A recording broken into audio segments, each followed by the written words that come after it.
நீங்க கவலையே படாதீங்க சம்பந்தி. உங்க பொண்ணு உங்க வீட்டை விட்டு போன வேகத்திலேயே திரும்ப வந்துருவா. இந்த பாருங்க, இந்த சிவகாமி சொன்னா அப்படியே பலிக்கும் சம்பந்தி. அம்மா.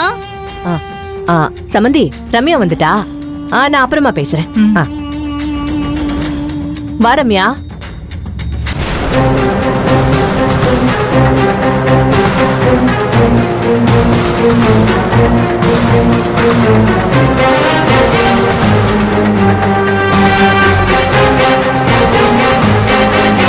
யாருமா? செண்பகா ஆண்டியா? ஆமா. உனக்கு ஒரு குட் நியூஸ் சொல்லட்டுமா? சொல்லுமா. செண்பகத்தோட பொண்ணு மணி இருக்காளே, அவ அண்ணத்துக்கிட்ட சண்டை போட்டு லெட்டர் எழுதி வச்சுட்டு அவளோட புகுந்த வீட்டுக்கே ஓடி போயிட்டாளாம். செண்பகம் வாயால் அதை கேக்குறப்போ எனக்கு அப்படியே சந்தோஷம் தாங்கல. ஆனா நான் அதை வெளியில காட்டிக்காம செண்பகத்துக்கிட்ட போன்ல பேசி ஆறுதல் சொன்னேன். அப்பதான் நீயும் உள்ள வந்தியா, உடனே போனை கட் பண்ணிட்டு இந்த குட் நியூஸ உனக்கு சொல்றேன். என்ன ரம்யா, நான் எவ்வளவு சந்தோஷமான விஷயத்த சொல்லிக்கிட்டு இருக்க, நீ என்னடானா எந்த ரியாக்ஷனும் இல்லாம சாதாரணமா கேட்டுக்கிட்டு இருக்க? மா, உனக்கு நான் ஒரு சர்ப்ரைஸ் நியூஸ் சொல்லவா? என்ன? மணிய அந்த வீட்ல இருந்து ஓட வச்சதே நான் தான். அப்படியா ரம்யா? நிஜமாதான் சொல்றியா? ஆமாமா. உன்கிட்ட நான் போய் சொல்லுவேனா? இல்ல, நான் சந்தேகத்துல இப்படியெல்லாம் கேட்கல, சந்தோஷத்துல தான் கேட்டேன். சின்னதா ஒரு பிளான் போட்டு மணிய அண்ணத்துக்கிட்ட சண்டை போட வச்சு மூட்டை முடிச்செல்லாம் கட்டிக்கிட்டு அங்க இருந்து ஓட விட்டுட்டேன். அது சரி. இது தெரியாம நான் பாட்டுக்கு உன்கிட்ட குட் நியூஸ்னு சொல்லி கதை அளந்துகிட்டு இருக்கேன் பாரு. நான் ஒருத்தி. மா, அவங்க வீட்ல ஒரு ஸ்பெஷல் வெடிய கொளுத்தி போட்டிருக்கேன். அது இப்போ வெடிக்க ஆரம்பிச்சிருச்சுன்னு நான் தான் காலையிலேயே உன்கிட்ட சொன்னனே, அத மறந்துட்டியா? ஆமா ஆமா சொன்னல, நான் தான் மறந்து போயிட்டேன். சும்மா சொல்லக்கூடாது ரம்யா, நீ கொளுத்தி போட்ட வெடி நல்லா செமத்தியா வெடிச்சிருக்கு. எனக்கு இது பத்தாதுமா, இன்னும் பெரிய பெரிய வெடியெல்லாம் அவங்க வீட்ல வெடிக்கணும். அந்த வீட்ல இருக்கிற ஒவ்வொருத்தரும் தனித்தனியா திக்கு தெரியாம திசை தெரியாம செதறி ஓடணும். அத பார்த்து பார்த்து நான் ரசிக்கணும். நீ நினைக்கிறது கண்டிப்பா நடக்கும் ரம்யா. இனிமே அந்த வீட்ல ஒருத்தரும் நிம்மதியாவே இருக்க மாட்டாங்க. நிம்மதி மட்டும் இல்லம்மா, அந்த வீட்ல இருக்கிற ஒருத்தர் கூட சந்தோஷமாவே இருக்க விட மாட்டேன். அவங்களுக்கு அடி மேல அடி கொடுப்பேன். நான் அடிக்க போற ஒவ்வொரு அடியில இருந்தும் அவங்க நிமிர்றதுக்குள்ள அடுத்த அடிய அடிப்பேன்.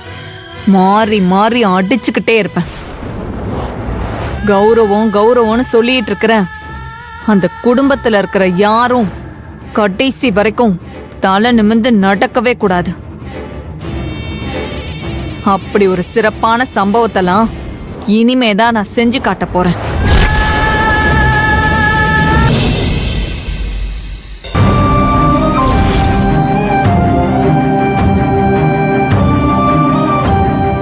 ஏய், இங்கதான் இருக்கியா? நான் உன்னை கீழே தேடிட்டு இருந்தேன். சரி, அக்கா வீட்டுக்கு போனியா? என்ன சொன்னாங்க அக்கா? ஏய், கேட்டுட்டே இருக்கேன், என்ன காதுல விழலையா? நீயா ஃபோன் பண்ணுவேன்னு எதிர்பார்த்துட்டு இருந்தேன், நீ ஃபோன் பண்ணவே இல்லை. எனக்கும் வேலை பிஸியில ஃபோன் பண்ண முடியல. ஆனா மனசு பூரா நீ அக்காவை பார்த்திருப்பியா, பேசியிருப்பியா, அக்கா என்ன சொல்லியிருப்பாங்கன்னு இதே நினப்பு தான் இருந்தது. சரி, அக்கா என்ன சொன்னாங்க? அவங்கள ஏன் கூட்டிட்டு வரல? ஏய், என்னாச்சு? ஏய், என்ன நடந்துச்சு? ஏன் ஒரு மாதிரி இருக்க? நாங்க போயிருக்க கூடாது சின்னதா. மறுபடியும் நான் இந்த விஷயத்துல அவசரப்பட்டுட்டேன். உன்கிட்ட என்ன நடந்துச்சுன்னு கேட்டேன், அத சொல்லு. என்ன சொல்றது? அண்ணி என்ன பார்த்ததும் விறுவிறுன்னு வீட்டுக்குள்ள போய் கதவை சாத்திட்டாங்க. நான் எவ்வளவோ கெஞ்சி கதறி பார்த்துட்டேன். அவங்க மனசும் திறக்கல, அவங்க வீட்டு கதவும் திறக்கல. என்ன சொல்றானோ? ஆமாங்க சின்னதா, மணி நீ இப்படி நடந்துப்பாங்கன்னு நான் கனவுல கூட நினைச்சு பார்க்கல. ரம்யா நாடகத்தை உண்மைன்னு நம்பி அத மனசுக்குள்ள எடுத்து வச்சுக்கிட்டு நான் அவங்க மேல வச்சிருந்த உண்மையான அன்பையும் பாசத்தையும் ஒரேடியா தூக்கி வெளியே வீசி எறிஞ்சிட்டாங்களே. நான் இனிமே ஜென்மத்துக்கு அவங்க வரமாட்டேன்னு சொல்லி என்ன விரட்டி அடிக்காத குறைய திருப்பி அனுப்பிட்டாங்க. அப்படி என்ன நான் அவங்களுக்கு பண்ணேன்? புளிமூட்டை, நீ இப்படி கவலைப்படுறத பாக்குறதுக்கு மனசுக்கு கஷ்டமா இருக்கு. இப்படி ஏதாவது நடக்கும் தான் நான் உன்னை இப்போதைக்கு அக்காவை பார்க்க போக வேண்டாம்னு சொன்னேன். 2-3 நாள் போட்டோம், நானே அக்காவை பார்த்து சமாதானம் பண்ணி கூட்டிட்டு வரேன்னு சொன்னேன். நீ தான் கேட்க மாட்டேன்னு. இப்ப பாரு, நான் உன்னை குத்தி காட்டி பேசுறேன்னு நினைக்காத. நீ இப்படி கஷ்டப்படுறத தாங்க முடியாம தான் சொல்றேன். சில விஷயங்களை நீ புரிஞ்சுக்கிட்டு நடந்துதான் ஆகணும். உன்ன மாதிரியே நீ எல்லாரையும் நினைச்சேன்னா உன் எதிர்பார்ப்பெல்லாம் இப்படி ஏமாற்றத்துல தான் முடியும். சரி விடு, அக்கா வீட்டை விட்டு போனா போகட்டும்னு சும்மா இருக்காம மனசு துடிச்சு போய் நீ உன்னாலான முயற்சியே பண்ண. இப்போ மனசு எந்த குற்ற உணர்ச்சியும் இல்லாம சமாதானமா இருக்கும்ல, அது வரைக்கும் சரின்னு நினைச்சு விட்டுரு. இல்லைங்க சின்னதா, இது அப்படி சாதாரணமா விடுற விஷயம் இல்ல. ஏன்னா நாம சந்தேகப்பட்ட மாதிரியே ரம்யா இந்த விஷயத்துல சம்பந்தப்பட்டிருக்கா. என்ன சொல்ற? ஆமாங்க சின்னதா, நீங்க என்ன இறக்கி விட்டுட்டு போனதுக்கு அப்புறம் அண்ணிய பார்க்க போயிட்டு இருந்தேன். அப்ப ரம்யா என்ன வழி மறைச்சு உன் அண்ணிய வீட்டை விட்டு ஓட வச்சது நான் தான். உன் அண்ணி எனக்கு விக்கெட்டு தான், இன்னும் அடுத்த விக்கெட் எல்லாம் காலி பண்ணி ஒவ்வொருத்தரையா அந்த வீட்டை விட்டு விரட்டி விட்டு ஓட வச்சு காட்டுறேன்னு சவால் விட்டான். அப்படின்னா இந்த பிரச்சனையில பின்னாடி இருந்து அவதான் பக்காவா வேலை பார்த்திருக்கால? ஆமா சின்னதா. இருக்கட்டும், அவளை நான் சும்மா விட மாட்டேன். எப்போ அவ இந்த அளவுக்கு அடிச்சு ஆட ஆரம்பிச்சாலோ இதுக்கப்புறம் நான் அவளை சும்மா விடக்கூடாது. நாளைக்கு அவளை ஆபீஸ்ல வச்சு உண்டு இல்லைன்னாக்குறேன். வேணாங்க சின்னதா, நீங்க அவகிட்ட எந்த பிரச்சனையும் வச்சுக்காதீங்க. ரம்யா ஆணவத்துல ஆடிட்டு இருக்கா. அந்த ஆணவமே ஒரு கட்டத்துல அவளை அடிச்சு மூலையில உட்கார வைக்கதான் போகுது.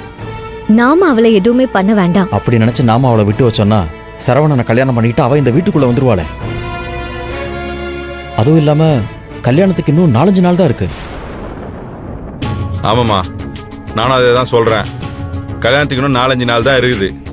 அதுக்கு உண்டான கலகலப்பும் பரபரப்பும் இந்த வீட்டில் இருக்கா?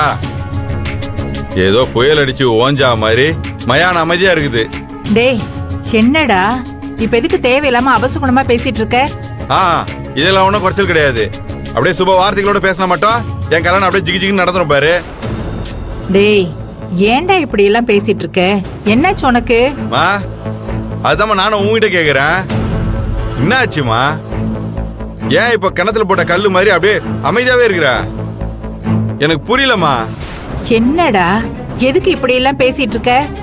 ஆஹா, கேட்டா பாரு ஒரு கேள்வி. நீ என்னமா நினைச்சிட்டு இருக்க? ஒரு கல்யாணம்னா எவ்வளவு வேலைகள் இருக்கு தெரியுமா? பந்தக்கால் நடுறதுல இருந்து பந்தி வைக்கிற வரைக்கும் 1000 வேலை வரிசையில் இருக்குதுமா. நீ நடன எதையும் கண்டுக்காம அமைதியாவே இருக்கிற.